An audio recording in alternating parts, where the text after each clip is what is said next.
I've lived in this town my whole life. It's not big, just a cluster of homes, one diner, a post office, and a gas station that shuts down at 10. People say it's safe because it's quiet. But quiet doesn't mean safe. Not really. I live alone now. My mom passed 3 years ago, and I kept the house. It's a small place, one story, with faded blue siding and a porch that creaks no matter where you step. I work at the high school as a janitor, night shifts mostly, which means I sleep during the day and get home late. It's a routine, and it works. Or it did. 2 weeks ago, something changed. It was around 1:40 in the morning when I got home. The street was still, dark, except for the weak glow of the streetlight across from my yard. I pulled up, headlights cutting across the dead grass, and noticed something strange right away. The porch light was off. I leave it on every night, always. It's not one of those motion lights either. It has to be switched, and I sure as hell didn't turn it off. I sat in the car for a moment, engine ticking as it cooled, just staring at the dark porch. Nothing moved. I finally got out, keeping my keys between my fingers. Habit, I guess. I stepped up slowly, reached out to the knob, and froze. It was unlocked. I never leave it unlocked, not once. I eased it open, flicked on the hallway light just inside. Nothing looked disturbed. I moved through each room, bedroom, bathroom, kitchen. Everything seemed untouched, but something felt wrong. I kept thinking about the porch light. Someone would have to come onto the porch and reach just inside the screen to flick that switch. Someone would have had to know exactly where it was. I locked the door, double-checked the windows, and went to bed. I didn't sleep much. The next day I asked around a bit. My neighbor across the street, Henry, said he didn't see anything but mentioned something odd. He'd seen the guy who lives 2 houses down sitting on his porch around midnight the night before, just staring up the street. I waved, Henry said, but he didn't wave back, just kept looking your way. That house had been empty for months. The owner died last summer, and it's been for sale ever since. But maybe someone bought it and moved in quietly. Happens sometimes. Still, it didn't sit right. That night, I made sure every lock was in place, blinds drawn, phone charged. I even slid a heavy chair under the back door handle, and I left the porch light on again. When I got home from work, it was off. Again. I stood in the driveway longer this time, hand gripping my keys like a weapon. I scanned the yard, the trees beyond it, the empty road, no movement. But I had that feeling again, that pressure, like I wasn't alone. I walked up, quickly unlocked the door, and slipped inside. It was exactly how I'd left it. Nothing missing, nothing out of place. But the chair I'd wedged under the back door was pushed aside, not knocked over, moved. That's when I called the police. They showed up 20 minutes later, 2 officers who clearly didn't want to be there. Could be the wind, one of them said. I told him I'd brace the chair tightly. They walked through, poked around outside, shined flashlights toward the edge of my yard. No footprints. Nothing they could act on. I asked them to check the house 2 lots down. They said they would, but didn't look interested. I watched from my window as they knocked, waited, then left. The next night, I stayed home, called in sick. Around 2:15 a.m., I heard a sound from the back of the house, more like a slow scrape. I stood in the dark, holding my breath, trying to hear past the blood rushing in my ears. Then a creak. I crept into the hallway and listened again. Silence, but I knew someone was back there. I grabbed a wooden stick from beside my bed and moved toward the kitchen. I didn't turn on any lights. I reached the back door and stopped. Through the curtain, I could see the porch light was off again. Then I saw the shadow, just a flicker of movement across the curtain.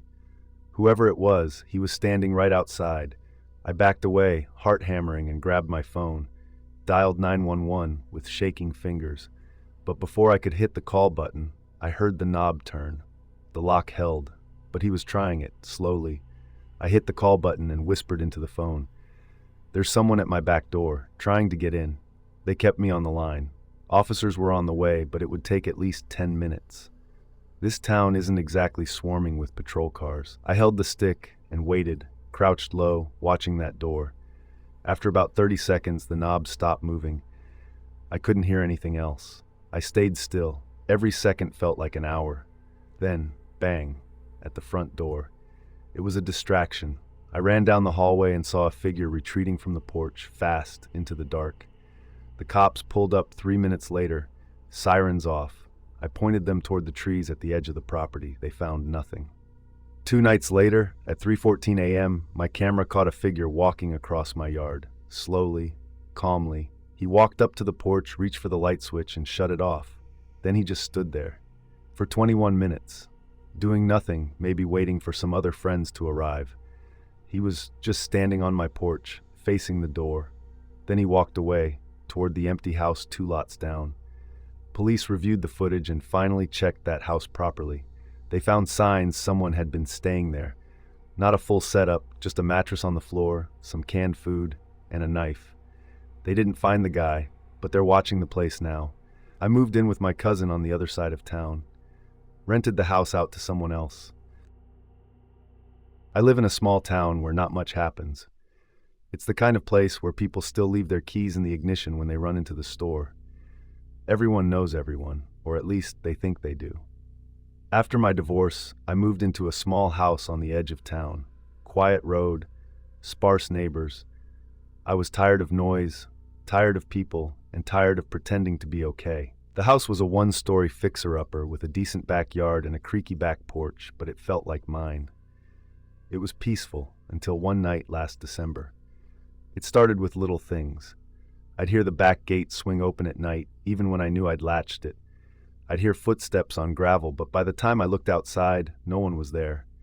The motion light above the garage flickered more often than it should. I blamed the wind, the cold, maybe a raccoon. Then one night, I heard a knock on my kitchen window, a sharp tap that jolted me off the couch. I was extremely terrified just listening. The knock came again. I slowly crept into the kitchen and turned off the light. My heart was pounding so loud I could barely hear anything else. I tiptoed to the window and pulled the curtain aside just an inch. No one. But I noticed something that made my stomach twist. A smudge on the glass, like a greasy fingerprint. I didn't sleep that night, just sat in bed clutching a steel bar with trembling hands. The next morning, I went outside and saw the footprints. Not boot prints, bare feet. Small, narrow, spaced close together. They started near the woods behind my house and ended right at the kitchen window. I reported it to the sheriff, but he just gave me a tired look and told me to keep my doors locked. Probably some teenager screwing around, he said. These things happen. It's a weird time of year. I installed a new floodlight and double-checked all my locks. For a while, things quieted down, but I started noticing other things. My trash can would be turned around like someone had rifled through it. My side gate latch would be undone, just barely, as if someone was careful not to make it obvious. My bedroom window screen had a tear in it. Small enough not to notice if you weren't looking, but I was looking now. It was a slow build. Whoever it was, they weren't in a rush. They were watching, learning, they were patient. One night I came home late from work. It was nearly 11 p.m., cold and dead silent outside. As I pulled into the driveway, I noticed something odd. The porch light was off. I always left it on. I parked the car and sat there for a second, just watching the front of the house. Everything was still. No movement. I walked up cautiously, key in hand, steel bar tucked under my coat. The front door was locked. Nothing looked disturbed. I stepped inside and flipped on the light. Everything looked normal. I checked every room, closet, under the bed. Nothing. Then I went to the kitchen and saw a chair had been moved. Just a few inches. But I hadn't left it that way. I backed out of the room and checked the back door. Still locked. Then I saw the mud. Faint smudges on the floor near the door. Not footprints. More like the edge of a shoe that hadn't been cleaned off all the way. I called the sheriff again. He came out, checked the place, but there was nothing to really go on. No damage, just my word and a few smudges. He left me with a casual warning to keep an eye out. I started sleeping with the steel bar next to me, and my phone. I even bought a motion-activated camera and pointed it at the back porch. A few nights later, I caught something. The camera had been turned, facing the wall when I checked it in the morning. But the porch light was shattered, and the door handle had greasy smears on it. This person wasn't just messing with me. They were coming closer each time, and they didn't want to be recorded. I started keeping the house dark at night. No lights, curtains shut. I sat in the living room with the steel bar behind a corner and waited. I wanted to catch whoever it was. At 2:17 a.m. I heard the gate creak, then footsteps on the gravel, then silence. I held my breath. My hands were sweating, bar gripped so tight my knuckles hurt. There was a soft scratch at the back door, just a scrape, like fingernails or a key dragging across the wood. Then nothing. I waited there for over an hour. Eventually I dozed off in the chair. The next morning, I found the back door was unlocked. That shook me more than anything else. Whoever it was had been inside. I checked the camera again, turned, same as before. I packed a bag that afternoon and stayed with a coworker in town for a week. I didn't tell her why, just said I needed a break. When I came back, I installed a new deadbolt, new cameras, and I stopped sleeping in the bedroom. I put a cot in the hallway where I could see the doors. It stayed quiet for a while, until 2 nights ago. The power went out around midnight. Whole block went dark. I got up and checked my phone. No storm, no alert, nothing. I lit a candle and checked the doors. Locked. Windows too. Then I saw movement at the back fence. I blew out the candle and crouched behind the counter, peeking out toward the yard. There was a figure standing at the gate. Still, just watching. Then the gate opened. They walked slowly up to the back steps. I couldn't see much, just a tall shape, maybe wearing a hoodie, something dark. They stood there at the top step facing the door. Then they tried the handle. Locked. They didn't knock, didn't call out, trying the handle every few seconds. Gentle, like they thought maybe it would open if they gave it time. I stayed frozen, phone in one hand, steel bar in the other. Eventually they walked back into the yard and disappeared into the trees. I called the sheriff again. They sent a deputy. He walked the perimeter, didn't find anything. Took the report, said he'd talk to the station about a patrol swing. I didn't sleep. That brings me to now. I'm writing this down because I don't think I'll get another chance. It's nearly 3 a.m., and I just heard the front door rattle. Not the back, the front. I already checked it. It was locked. Now I'm in the hallway, lights off, crouched behind the closet with the steel bar. I can hear footsteps on the porch. If they get in tonight, I'm not running. I'm not calling anyone. I'm not hiding. I don't know what they want. I don't know who they are. But I'm done being afraid. Let them try. I live in a quiet town where everybody keeps to themselves. I rent a small one-bedroom on the bottom floor of a duplex, tucked near the edge of town. It's nothing fancy, just a square layout, creaky floors, and thin walls. But it's cheap, and it's mine. I work night shifts at a gas station, so on my nights off, I'm usually up late, drinking coffee, scrolling through my phone, or watching old crime documentaries until I get tired. This happened a few months ago, on one of my nights off. It was around 1:30 in the morning. I was sitting in the kitchen eating toast when I heard a noise out front. It wasn't loud, just this soft clunk like someone stepping onto the front porch. I figured maybe it was the neighbor's cat or the wind hitting the screen door. But something about it made me get up and check. I walked over and looked through the peephole. There was a man standing just outside the door. He wasn't doing anything, just standing completely still, hands in his coat pockets, looking down at the welcome mat like he was reading something. He was wearing a dark hoodie, jeans, old boots. His hair was shaggy, and he looked grimy. I didn't recognize him. I didn't open the door. Instead, I just stood there and watched him through the peephole, trying to figure out what the hell he was doing.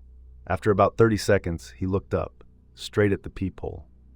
Like he knew I was behind it. He smiled. Not a big grin or anything. Just a small, weird smile that made my stomach twist. I stepped back, dead quiet, and went to grab my phone. I was going to call the non-emergency line, maybe see if a patrol car could swing by. But then I heard the doorknob move. Click, click, click. He was trying it. I crept back to the door and peeked again. Now he had both hands on the doorknob and was leaning into the door slightly, like he was testing how much pressure it could take. He didn't look drunk or high. He looked calm. Focused. That's what scared me the most. I stood perfectly still, holding my breath, phone in hand. I didn't want to make a sound, not even footsteps. My mind raced. Should I call 911? But what if he left in the next minute? I didn't want to overreact. The porch light was off and the blinds were drawn. He couldn't see me. Maybe if I just waited. Then came a new sound. The screen door creaked open. He hadn't left. He was trying to get inside now, slowly, like he didn't want to spook me, like he wanted to surprise me. I backed away again and locked the chain on the door, even though I wasn't sure how much good that would do. My heart was pounding so hard I could feel it in my ears. I hit 911. It rang once, then a calm voice answered. 911, what's your emergency? There's a man at my front door, I whispered, crouched low beside the hallway wall. He's trying to get in. I don't know who he is. The dispatcher asked for my address. I gave it, trying to keep my voice steady. Is the door locked? Yes, he tried the knob. He hasn't left. I'm watching him. Do not confront him. Stay where you are. Officers are on the way. That helped, barely. I kept the phone pressed to my ear, creeping back to the peephole. The man was gone. The porch was empty. I froze. Hold on, I whispered. He's not there anymore. Okay, the dispatcher said, her tone firm. Stay inside. Don't go out to check. He might still be nearby. I didn't move. I stared through the peephole, barely blinking.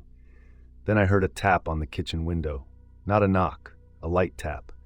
I spun around and crept into the kitchen. The window is small and faces the backyard. I keep the blinds half closed, but there's just enough space to see through if someone really wants to. I stood to the side and peeked. He was standing right there, not inches from the glass, but maybe 2 feet back, staring in, his face half lit by the neighbor's porch light. Same small smile, same empty eyes. I didn't scream. I just ducked under the counter and crawled to the hallway.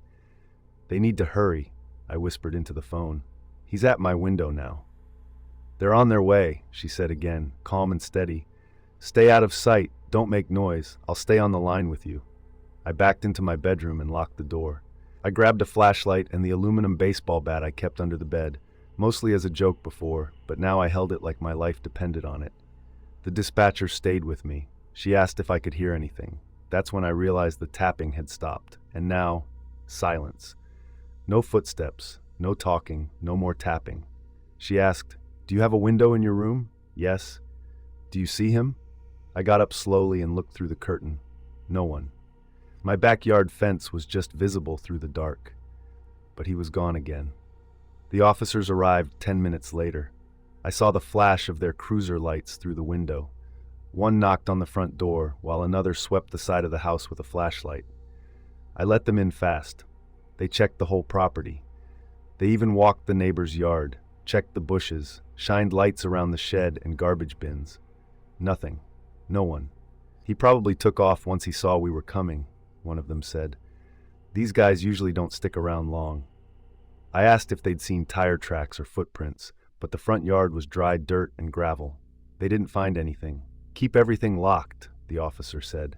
Keep lights on if you can. If he comes back, call immediately. Sometimes these creeps try again. Then they left. It was quiet after that. Too quiet. I didn't sleep. I sat in the living room with the bat in my lap, and every light in the place turned on. I kept the TV running just for background noise, but I didn't hear another sound from outside. No movement, no knocks. By 6 a.m., sunlight started cutting through the blinds. I finally stood up and made coffee with shaky hands. I checked every door and window 3 times that morning. Locked, secure, clear. Still, I couldn't relax. Later that day, I asked my neighbor if they'd seen anyone during the night. Didn't hear a thing, he said. Why? Something happened? I told him briefly, and he shook his head. Man, people are getting bolder these days. If I see anyone hanging around your place, I'll call the cops. That night, I moved a chair up to the front door and kept the peephole uncovered. But the man didn't come back. A week passed, then 2, then a month. Eventually, I started leaving the lights off at night again. I put the bat back under the bed, but I still flinch when I hear soft noises outside after midnight. The worst part? He never said a word, never yelled, never made demands.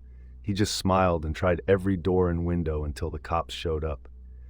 I don't know what he wanted. I don't want to. I just know one thing. If I hadn't locked the door that night, I probably wouldn't be here telling you this. I live on the edge of a small town that never grew past its original gas station, diner, and 2-lane highway. My house is plain, 3 rooms, tin roof, faded white paint. Behind it, there's an open stretch of dry, weedy land where the wind whistles through the grass at night. And past that, maybe a few hundred yards out, is an old row of equipment sheds. Just rusted metal buildings no one's used in years. or so I thought. It happened in February. I remember because it was cold as hell and I had the flu. I'd taken a few sick days off work, maintenance at the town clinic, and spent most of that week on my couch, half watching bad TV and sleeping on and off. The first few nights, nothing weird happened. But that Thursday night, just past midnight, I woke up coughing so hard I had to sit up. When I reached for the water bottle I'd left on the coffee table, I saw something through the window. A flashlight beam. Not just a flicker either. Someone was walking out by the old sheds behind my house, moving slow, scanning the ground like they were looking for something. At first I thought it might be one of the high school kids. Sometimes they went out there to drink or smoke weed. But even they weren't dumb enough to do that in freezing weather, and especially not during the week. I sat still and watched. The figure was tall, wearing a dark jacket with the hood up. Every few steps they'd stop, sweep the flashlight over the ground, then move again, like they were tracking something, or someone. I should have just let it go, but something felt off. I've lived here long enough to know that people don't walk around sheds with flashlights unless they have a reason, and it's usually not a good one. I got up, pulled on my coat, and stepped out onto the back porch. The wind cut through my shirt like a blade, and I shivered. But I didn't call out. Instead, I just watched. The figure was still out there, maybe halfway between the sheds and my house now. Still walking, still scanning. Then, he turned the flashlight off. Now I couldn't see him. I stepped back inside and locked the door. Something about the way he moved didn't feel like a teenager sneaking a beer. It felt calculated, like he was working his way toward me. I turned off all the lights in the house and sat in the dark. I didn't call the police because, honestly, I wasn't sure what I'd even say. There's a guy in the distance with a flashlight. They'd probably ask if I had a fever, which I did. Around 2 a.m., I finally peeked out the back window again. He was standing in the field just past my fence, not moving. No flashlight now, just standing. Watching the house, I ducked away from the window before he could see me, heart pounding like I'd just sprinted up a flight of stairs. I sat on the floor, listening. Nothing. Just wind, and my breathing. Eventually, I dozed off there on the floor, curled in a blanket, and when I woke up, the sun was up. I ran to the window. Gone. I walked the edge of the property, checking the backyard, the tool shed, even the trash bins. Nothing had been disturbed, but something about the stillness didn't feel right. That lingering feeling when you know someone's been too close. I called my buddy Roy, who works at the lumber yard. He's the type who keeps a shotgun by the door and doesn't think twice about using it. Told him what I saw. He didn't laugh. He just said, "You want me to swing by tonight?" I told him I'd be fine.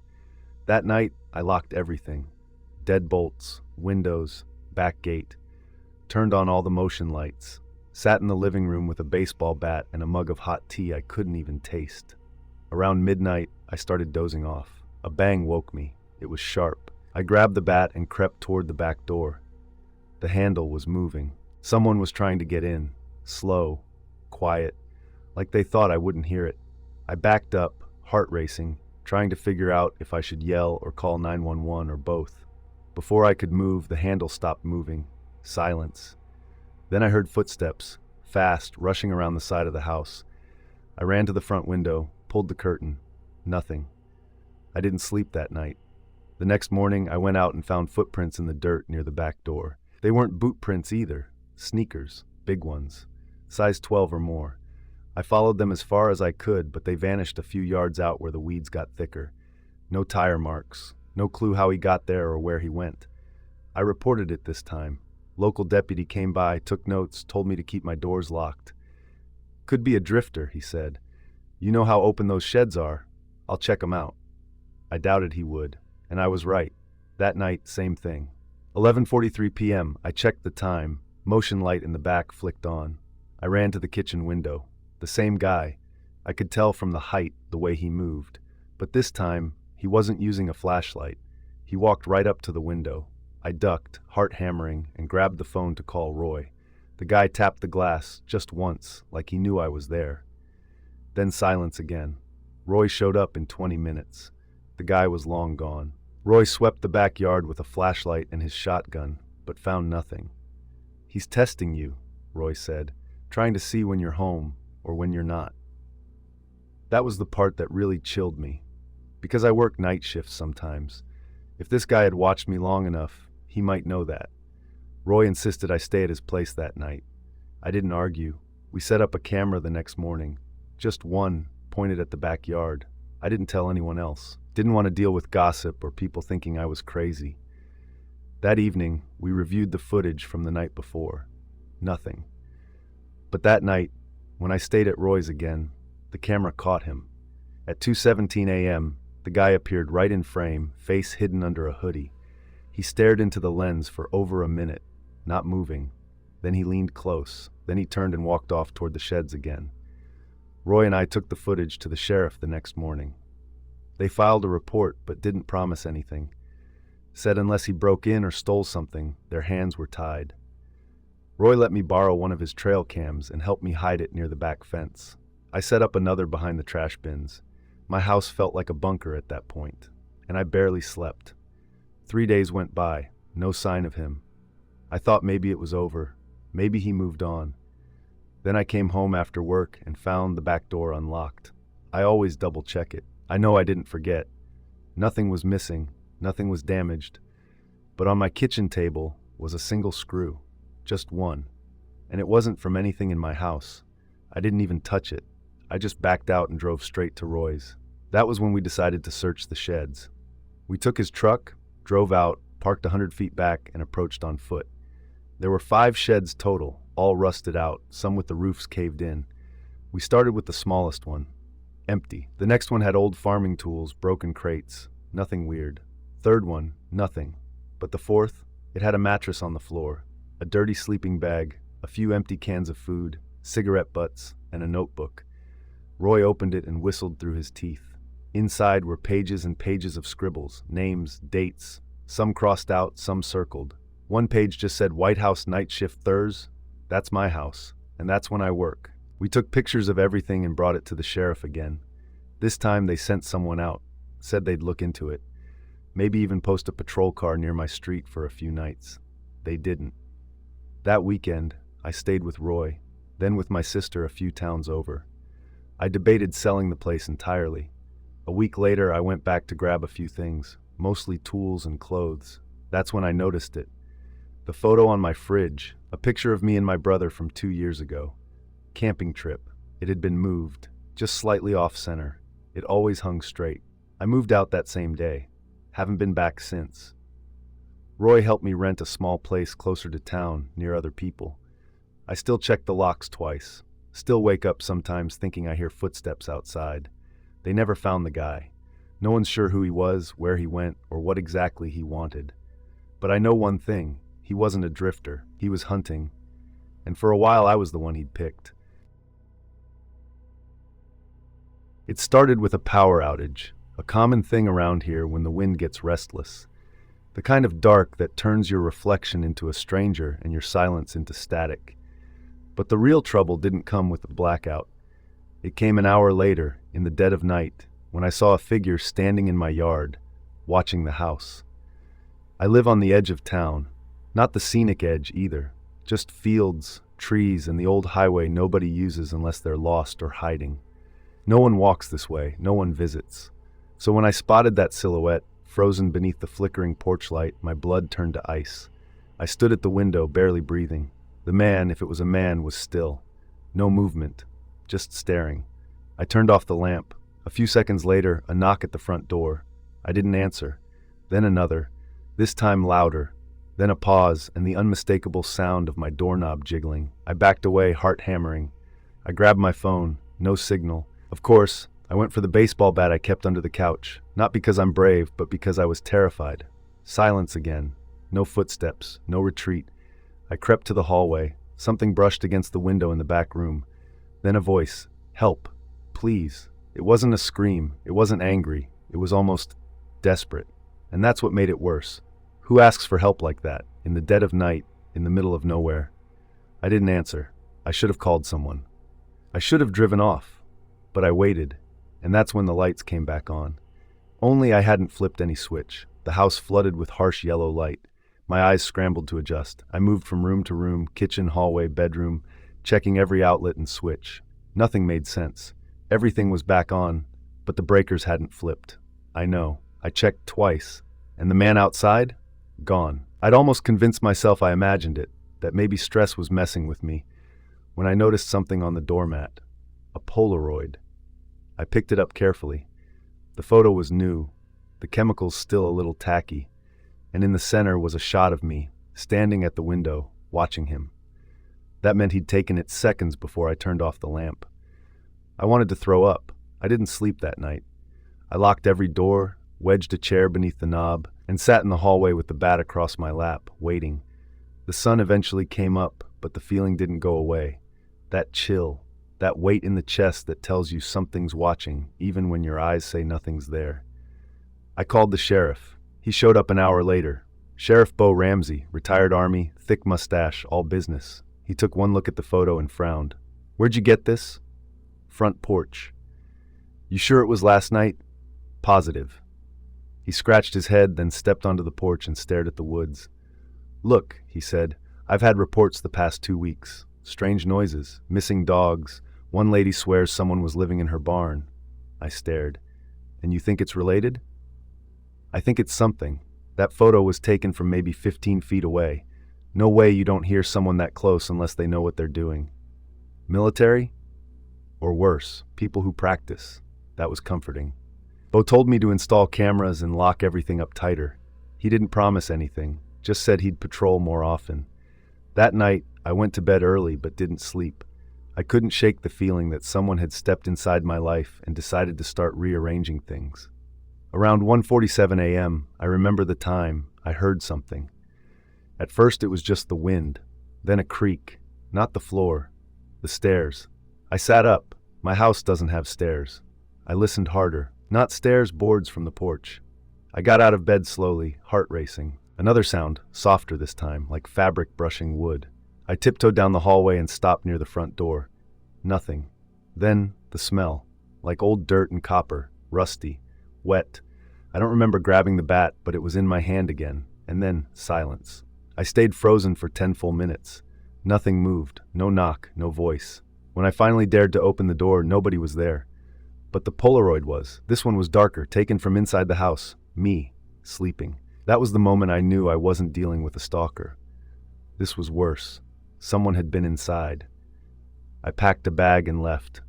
I drove straight to my cousin Jenna's house 2 counties over. I didn't explain much, just said I was being followed. She let me stay in the guest room and said we'd figure it out tomorrow. I slept with the door locked and a knife on the nightstand. At 3:12 a.m., I woke up in a cold sweat. Someone was humming, low, just on the other side of the wall. Jenna's bedroom was down the hall, and her kid was with his dad for the weekend. No one else should have been there. The humming stopped. Then footsteps, bare feet on the carpet. I got up, knife ready, and crept toward the door. Nothing. I opened it slowly. The hallway was empty, but on the guest room dresser, another photo. This one was of Jenna, asleep. I ran to her room. She was fine, but when I checked the living room window, it was unlocked. He'd been inside again. We called the sheriff. This time, a different one, younger guy. Didn't take it as seriously, told us to stay calm and maybe talk to someone if the stress is causing episodes. I showed him the photos. He took them, but looked skeptical. By morning, I was packed again. Jenna begged me to stay. I told her I'd draw the danger to her if I did. I got in my truck and drove. I didn't know where I was going until I passed the old ranger station off Route 77. Abandoned now. Used to be full of game wardens and forest crews. I had a friend who worked there. Said the station had a fallout shelter beneath it, storage from the Cold War. It was still there. I broke in, crawled down the narrow concrete steps, and found a dusty cot and 2 old floodlights. It was quiet. Too quiet. I stayed. For 3 days, I didn't hear anything. No knocks, no voices, no photos. I started to think it was over, until the 3rd night. I woke up to scratching. From the ceiling. I aimed the light upward. The vent cover had been removed. Something dropped through. It wasn't fast. It didn't lunge. It just lowered itself slowly like it had all the time in the world. A face covered in something dark, mud or blood, I didn't know. Eyes too wide, smiling. I screamed and swung the bat, hit air. The thing vanished into the dark. I ran. I didn't even grab my bag.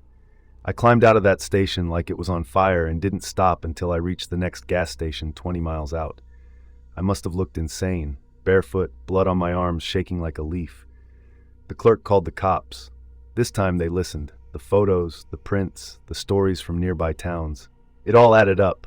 They searched my house, found a crawl space I never knew existed. Inside were cameras, wires, a mattress, food wrappers, and hundreds of Polaroids. Me, my cousin, strangers. The man, whoever he was, had been watching people for years, living in their walls, their attics, sometimes for weeks. They never caught him, but they found his journal, dozens of pages, all handwritten. Some names were crossed out, some circled. Mine was on the last page, underlined twice.